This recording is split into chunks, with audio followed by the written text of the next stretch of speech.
ഇത് നിങ്ങൾക്ക് എല്ലാവർക്കും അറിയാവുന്ന കാര്യമാണല്ലോ. ഒരു വിധപ്പെട്ട എല്ലാവർക്കും ഇതറിയാം. ഇപ്പോൾ ഞാൻ തന്നെ ഇപ്പോൾ വൈക്കത്താണ് എൻ്റെ വോട്ടുണ്ടായിരുന്നത്. അവിടെ നിന്ന് ഞാൻ വട്ടിയൂർക്കാവിലേക്ക്, തിരുവനന്തപുരം വട്ടിയൂർക്കാവിലേക്ക് മാറ്റുകയാണെങ്കിൽ മിക്കവാറും അവിടെയും എൻ്റെ പേര് കിടക്കും. അത് സ്വാഭാവികമായിട്ട് ഉണ്ടാവുന്നതാണത്. ഇപ്പോൾ ആ ഫോം തന്നെ ഏതൊക്കെയാണ്, ഫോം 6, 7, 8 എന്നുള്ള ഫോമൊക്കെ ഉണ്ടല്ലോ, അത് ഏതാണ് കൊടുക്കുന്നത് എന്നതിൽ ആശയക്കുഴപ്പമുണ്ടാവും. ഇനി അത് കൊടുത്താൽ തന്നെ മാറ്റില്ല. ഇങ്ങനെയുള്ള കാര്യങ്ങളുണ്ട്. ഈ ആറ്റിങ്ങലിലേക്ക് ഞാൻ വീണ്ടും വരികയാണ്. 1,14,000 ആളുകളുടെ വോട്ടുകളിൽ ഇരട്ടിപ്പുണ്ടായിരുന്നുവെന്ന് നിങ്ങളുടെ നേതാവ് തന്നെ അന്ന് പറഞ്ഞ കാര്യമാണ്. അതിൽ തന്നെ എത്രയാണ്, 52,000 പേര് വോട്ട് ചെയ്യാൻ വന്നില്ല എന്നുള്ള കാര്യം അദ്ദേഹം തന്നെ പറഞ്ഞിട്ടുള്ളതാണ്. 1,64,000 ഇപ്പോഴും ആറ്റിങ്ങലിലുണ്ട് എന്ന് പറയുന്നു. ഇതൊക്കെ എല്ലാ മണ്ഡലങ്ങൾ പരിശോധിച്ചാലും കാണുന്ന ഒന്ന് തന്നെയല്ലേ. പിന്നെ സുരേഷ് ഗോപിയെ ടാർഗറ്റ് ചെയ്യുന്നത് അത് മറ്റൊരു രാഷ്ട്രീയ ലക്ഷ്യം വെച്ചാണല്ലോ. ഒന്ന് മഞ്ജുഷെ, ഇപ്പൊ ഞാനൊക്കെ ഈ ഇലക്ഷൻ പ്രക്രിയയിൽ നിരന്തരമായിട്ട് വോട്ടർ പട്ടികയിൽ പേര് ചേർക്കുക, വെട്ടിമാറ്റൽ, ഇതിലൊക്കെ നിരന്തരമായിട്ട് പങ്കെടുക്കുന്ന ഒരാളായതുകൊണ്ട് എൻ്റെ പരിമിതമായ അറിവിലൂടെ പങ്കുവയ്ക്കാം. ഒന്ന്, ഫോം 4 പുതുതായിട്ടൊരു വോട്ടറെ നമ്മൾ ചേർക്കണമെങ്കിൽ സാധാരണ ഇതിൽ 18 വയസ്സ് പൂർത്തീകരിച്ച് ആളുകളെ വോട്ടർ പട്ടികയിൽ ചേർക്കുന്നതിന് ഉപയോഗിക്കുന്ന ഫോമാണ് ഫോം 4. ഇനി ഫോം 5 എന്താണെന്ന് ചോദിച്ചാൽ, നമുക്കൊരു വോട്ടറെ കുറിച്ച് ആക്ഷേപം എന്താ, അയാൾ ഈ മണ്ഡലത്തിൽ നിന്ന് താമസം മാറി പോയിരിക്കുന്നു. അപ്പോൾ ഞാൻ ഫോം 5 ഫില്ല് ചെയ്ത് കൊടുക്കും. എനിക്ക് പിന്തുണയായിട്ട് ഒരാൾ അത് സപ്പോർട്ട് ചെയ്യുന്നയാളും ഒരാൾ ആക്ഷേപം ഉന്നയിക്കുന്നയാളും, അതാണ് ഫോം 5. ഇനി ഫോം 6 അത് കറക്ഷന് വേണ്ടിയാണ്. ഇപ്പൊ എൻ്റെ പേര്, അതല്ലെങ്കിൽ സമ്പത്തിന്റെ പേര്, യുവരാജ് ഗോകുലിന്റെ അങ്ങയുടെ പേര് തെറ്റായിട്ട് കിടക്കുന്നു, വിലാസം തെറ്റായിട്ട് കിടക്കുന്നു, നമ്മളത് കറക്ഷനായിട്ട് കൊടുക്കണം. അടുത്തത് ഫോം 7 ആണ്. അതാണ് ഏറ്റവും പ്രധാനപ്പെട്ടത്, സ്ഥലം മാറ്റം. ഇപ്പൊ ഞാൻ അങ്ങ് പറഞ്ഞ പോലെ എൻ്റെ മുമ്പ് സേനാപതി പഞ്ചായത്തിലെ 6ാം വാർഡിലായിരുന്നു എൻ്റെ വോട്ട്. ഞാനിപ്പോൾ താമസിക്കുന്നത് നെടുങ്കണ്ടം പഞ്ചായത്തിലെ 7ാം വാർഡിലായി. ഞാൻ ഈ ഫോം 6 ഫില്ല് ചെയ്ത് കൊടുക്കുമ്പോൾ അതിൻ്റെ അകത്ത് പറയുന്ന ഒരു കാര്യം, യുവരാജ് ഗോകുൽ പറഞ്ഞൊരു കാര്യം ഞാൻ അംഗീകരിക്കുകയാണ്. 6 മാസം ഒരിടത്തൊരാൾ കഴിഞ്ഞ 6 മാസം സ്ഥിരതാമസക്കാരനായിരിക്കണം, വന്നു പോകുന്നതല്ല അവിടെ പറയുന്നത്. അത് വളരെ കൃത്യമായിട്ട് ഇലക്ഷന്റെ നടപടിക്രമങ്ങളിൽ പറയുന്നു. നിങ്ങൾ 6 മാസം ഒരിടത്ത് താമസിച്ചാൽ അവിടെ വോട്ടർ പട്ടികയിൽ പേര് ചേർക്കാൻ നിങ്ങൾക്ക് അവകാശമുണ്ട്. സബ്ജക്റ്റ് ടു എന്താ, നിങ്ങളുടെ വോട്ടർ പട്ടികയിൽ മറ്റെവിടെയെങ്കിലും പേരുണ്ടെങ്കിൽ ആ പേര് വെട്ടിമാറ്റി അത് ഇവിടെ അപേക്ഷ കൊടുക്കണം. ഇവിടെ സുരേഷ് ഗോപി തൃശ്ശൂരിൽ ചേർന്നതിനെ കുറിച്ചല്ല എനിക്ക് ആക്ഷേപം. ഞാൻ വളരെ വിനീതമായിട്ട് ചോദിക്കുന്ന ഒരു ചോദ്യം, രാജീവ് ചന്ദ്രശേഖർ, അദ്ദേഹം ബാംഗ്ലൂർ സ്വദേശിയാണ്. അതെ, ചേർന്നതിൽ ആക്ഷേപം ഉന്നയിച്ചിട്ടുണ്ട് കോൺഗ്രസ്. താങ്കൾ ഉന്നയിക്കുന്നില്ല എങ്കിൽ TN പ്രതാപൻ ഉന്നയിക്കുന്നുണ്ട്. അത് ക്രിമിനൽ കുറ്റമാണെന്നാണ് അദ്ദേഹം പറയുന്നത്. ചർച്ചയിലോട്ട് വരാം. ഞാൻ പറഞ്ഞത് അപ്പൊ സുരേഷ് ഗോപി ചെയ്തിരിക്കുന്ന ഒന്നാമത്തെ തെറ്റെന്താണ്? ഒന്നാമത്തെ തെറ്റ് സുരേഷ് ഗോപി ചെയ്തിരിക്കുന്നത്, അദ്ദേഹം തൃശ്ശൂരിലെ സ്ഥിര താമസക്കാരനല്ല കഴിഞ്ഞ 6 മാസം. പാർട്ടി പ്രവർത്തനത്തിന്റെ ഭാഗമായി, ഇപ്പൊ സമ്പത്ത് പാർട്ടി പ്രവർത്തനത്തിന്റെ ഭാഗമായിട്ട് കേരളത്തിൽ എവിടെയെല്ലാം പോകുന്നു, സേനാപതി വേണു പാർട്ടി പ്രവർത്തനത്തിന്റെ ഭാഗമായിട്ട് കേരളത്തിൽ എവിടെയെല്ലാം പോകുന്നു, യുവരാജ് ഗോകുൽ BJPയുടെ ഒരു വളർന്നു വരുന്ന യുവ നേതാവല്ലേ, രാഷ്ട്രീയ പ്രവർത്തനത്തിന്റെ ഭാഗമായിട്ട് ഏതൊക്കെ ജില്ലകളിൽ പോകുന്നു. അപ്പൊ ഞാൻ അവിടെയൊക്കെ പോകുന്നുണ്ട്, അതുകൊണ്ട് എനിക്ക് അവിടെ പേര് ചേർക്കാം. അപ്പൊ ഒന്നാമത്തെ തെറ്റ് ഞാൻ പറഞ്ഞു വരുന്നതാണ്.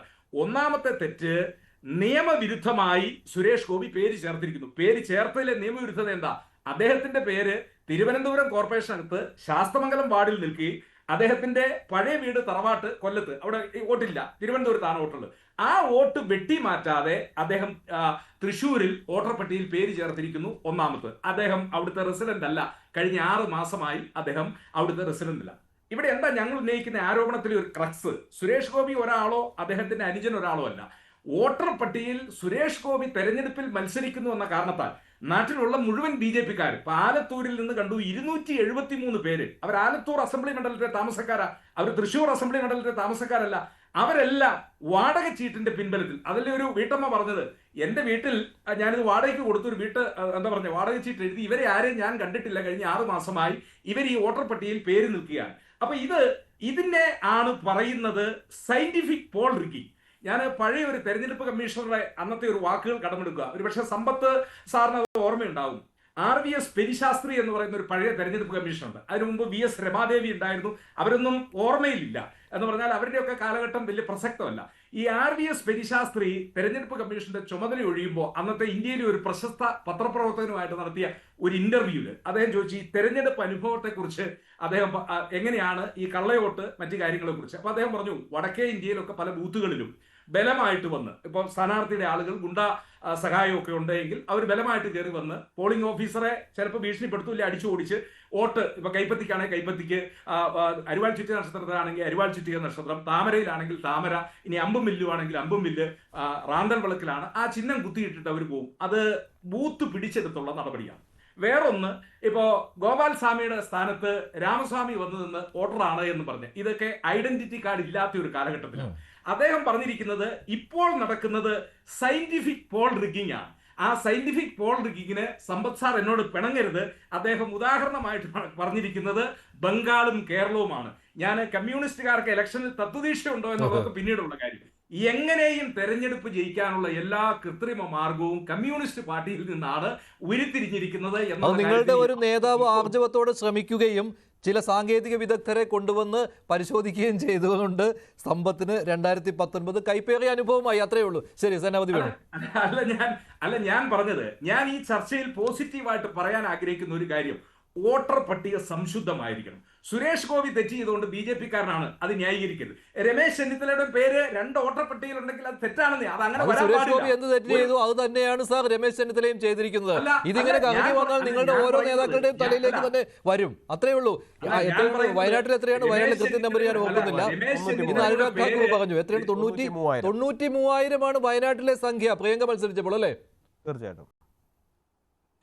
ഈ 93,000 വോട്ട് ഇപ്പം BJPയുടെ നേതാവ് ഇന്ന് വൈകുന്നേരം പത്രസമ്മേളനം നടത്തി കുറെ ആളുകളുടെ പേരുകളൊക്കെ പറഞ്ഞു എന്നുള്ളതല്ലാതെ അതിനകത്ത് കൃത്യമായി എന്തെങ്കിലും രേഖകളോ തെളിവുകളോ ഉണ്ടെങ്കിൽ വരുന്ന ദിവസം നമ്മൾ പരിശോധിക്കണമല്ലോ, അതും ചർച്ചയാക്കണമല്ലോ.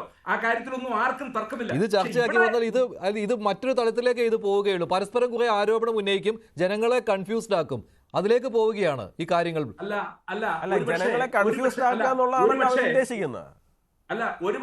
ഒരുപക്ഷെ മഞ്ജുഷെ, ഈ ചർച്ച ഒരുപക്ഷെ ഇത് നമ്മുടെ ജനാധിപത്യ പ്രക്രിയയ്ക്ക് ആരോഗ്യകരമായി. കാരണം TN ശേഷം ചൂണ്ടിക്കാണിച്ചതുപോലെ ഒരാളും വ്യാജ വോട്ടർ വന്ന് വോട്ട് ചെയ്യാൻ പാടില്ല, ഒരാളും കള്ളവോട്ട് ചെയ്യാൻ പാടില്ല, ഒരു വ്യാജ വോട്ടർ പട്ടികയിൽ ഉണ്ടാകാൻ പാടില്ല.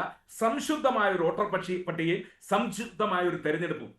അതായത് സയന്റിഫിക് ആയ രീതിയിൽ എങ്ങനെ വോട്ട് ചെയ്യണം എന്നുള്ളതാണ് ഇപ്പോഴുള്ളത്. എങ്ങനെ അതിൽ കള്ളത്തരം കാണിക്കാമെന്ന്. കാരണം ID കാർഡ് ഒക്കെ വന്നതോടുകൂടി ബുദ്ധിമുട്ടുള്ള കാര്യമാണ്. ഈ നേരത്തെ പറഞ്ഞതുപോലെ ഈ വോട്ട് കുത്തിയിടലൊന്നും പറ്റില്ല, ഇലക്ട്രോണിക് വോട്ടിംഗ് മെഷീൻ വന്നതോടുകൂടി. അപ്പോഴാണ് താങ്കൾ കൃത്യമായിട്ട് പറഞ്ഞു. അത് തന്നെയാണ് നടക്കുന്നതും. മണ്ഡലം മാറി വോട്ട് ചെയ്യുക എന്നുള്ളത്. എവിടെയാണോ തങ്ങളുടെ സ്ഥാനാർത്ഥിക്ക് വിജയസാധ്യത കൂടുതൽ അവിടെ പേര് ചേർത്ത് അങ്ങനെ മണ്ഡലം മാറി വോട്ട് ചെയ്യുക എന്നുള്ളത്. അതിലും ഈ നിയമം അവിടെയുണ്ട്, ഈ 6 മാസം എന്നുള്ളത്. അതിൽ ചില കൃത്രിമം കാണിക്കുകയാണ് ചെയ്യുന്നത്. അതെല്ലാവരും പയറ്റുകയാണ്. അതാണ് ജനാധിപത്യത്തെ നിങ്ങൾ എല്ലാവരും വെല്ലുവിളിക്കുന്നു എന്ന് പറയേണ്ടി വരുന്നത്. ഇവിടെ ആരെങ്കിലും 2 പേരോ 4 പേരോ അല്ലല്ലോ. ഇവിടെ വ്യാപകമായ രീതിയിൽ പരിസരത്തുള്ള വയനാട്ടിൽ വ്യാപകമാണ്. 93,000 ആറ്റിങ്ങലിലെ പറയണ്ടല്ലോ 1,14,000 ആയിരുന്നു. പരിശോധിക്കണം. മണ്ഡലത്തിന് പുറത്തു നിന്ന്, അതായത് വയനാട് പാർലമെന്റ് മണ്ഡലത്തിനകത്തുള്ള അസംബ്ലി നിയോജക മണ്ഡലത്തിൽ നിന്ന് പുറത്തു നിന്ന് ആരെങ്കിലും വന്ന് ചേർന്നിട്ടുണ്ടെങ്കിൽ അവർ 6 മാസം അവിടെ താമസിച്ചവരാണോ? അവരുടെ റെസിഡൻസ് സർട്ടിഫിക്കറ്റ് എവിടുന്നാണ്? അവരുടെ വാടക ചീട്ട് എവിടുന്നാണ്? ഇത് പരിശോധിക്കണമെന്നേ. കാരണം ഈ വോട്ടർ പട്ടികയും ഈ പ്രക്രിയയും ഇത് സംശുദ്ധമായി മാറണം. ഇത് മാറിയെങ്കിൽ മാത്രമേ ആരോഗ്യകരമായ ഒരു ജനാധിപത്യം നിലനിൽക്കുകയുള്ളൂ. ഞാൻ മഞ്ജുഷ അങ്ങനെ ഒരു സംവാദം വരട്ടെ. അതല്ലാതെ സുരേഷ് ഗോപി ജയിച്ചതെല്ലാം ഈ വ്യാജ വോട്ടുകളുടെ പിൻബലത്തിലാണ് എന്ന് പറഞ്ഞുകൊണ്ട് ആ ടാർഗറ്റിങ്ങും അദ്ദേഹത്തിന്റെ MP ഓഫീസിലേക്ക് മാർച്ച് നടത്തുകയും കരിയോയിൽ ഒഴിക്കുകയും ചെരുപ്പുമാല അണിയിക്കുകയും ചെയ്തതുകൊണ്ട് ഇത് എവിടെ ചെന്ന് അവസാനിക്കും എന്നുള്ളതാണ്. സുരേഷ് ഗോപി തെരഞ്ഞെടുപ്പിൽ മത്സരിക്കുന്നു എന്ന കാരണത്താൽ, മഞ്ജുഷെ, സുരേഷ് ഗോപി തെരഞ്ഞെടുപ്പിൽ മത്സരിക്കുന്നു എന്ന കാരണത്താൽ സമീപ ജില്ലകളിലെയോ സമീപ മണ്ഡലങ്ങളിലെയോ BJPക്കാരെല്ലാം തൃശൂർ പാർലമെന്റ് മണ്ഡലത്തിൽ വോട്ട് ചേർക്കാമെന്നോ, അവര് ഫ്ളാറ്റ്, ഇവിടെ സമ്പത്ത് സാർ സൂചിപ്പിച്ച പോലെ അടഞ്ഞു കിടക്കുന്ന ഫ്ളാറ്റ്, ഇല്ലെങ്കിൽ നാട്ടിൽ ഉടമകളില്ലാത്ത ഫ്ളാറ്റ്, അതിന്റെ പേരിൽ വാടക ചീറ്റ് ഉണ്ടാക്കി അവരെല്ലാം വോട്ടർ പട്ടികയിൽ ചേരാമെന്ന് വെച്ച് കഴിഞ്ഞാൽ പിന്നെ അതെന്ത് ജനാധിപത്യം?